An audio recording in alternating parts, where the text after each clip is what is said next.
ہود نے کہا کہ تمہارے پروردگار کی طرف سے تم پر عذاب اور غضب کا نازل ہونا مقرر ہو چکا ہے۔ کیا تم مجھ سے چند ناموں کے بارے میں جھگڑتے ہو جو تم نے اور تمہارے باپ دادا نے اپنی طرف سے رکھ لیے ہیں، جن کی اللہ نے کوئی سند نازل نہیں کی؟ تو تم بھی انتظار کرو، میں بھی تمہارے ساتھ انتظار کرتا ہوں۔ پھر ہم نے ہود کو اور جو لوگ ان کے ساتھ تھے ان کو اپنی مہربانی سے نجات بخشی، اور جنہوں نے ہماری آیتوں کو جھٹلایا تھا ان کی جڑ کاٹ دی، اور وہ ایمان لانے والے تھے ہی نہیں۔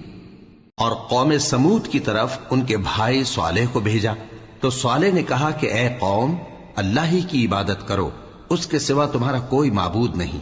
تمہارے پاس تمہارے پروردگار کی طرف سے ایک معجزہ آ چکا ہے، یعنی یہی اللہ کی اونٹنی تمہارے لیے معجزہ ہے، تو اسے آزاد چھوڑ دو کہ اللہ کی زمین میں چرتی پھرے، اور تم اسے بری نیت سے ہاتھ بھی نہ لگانا، ورنہ عذاب علیم تمہیں پکڑ لے گا۔ اور یاد تو کرو جب اس نے تم کو قوم عاد کے بعد سردار بنایا اور زمین پر آباد کیا کہ نرم زمین میں محل تعمیر کرتے ہو اور پہاڑوں کو تراش تراش کر گھر بناتے ہو، پس اللہ کی نعمتوں کو یاد کرو اور زمین میں فساد نہ کرتے پھرو۔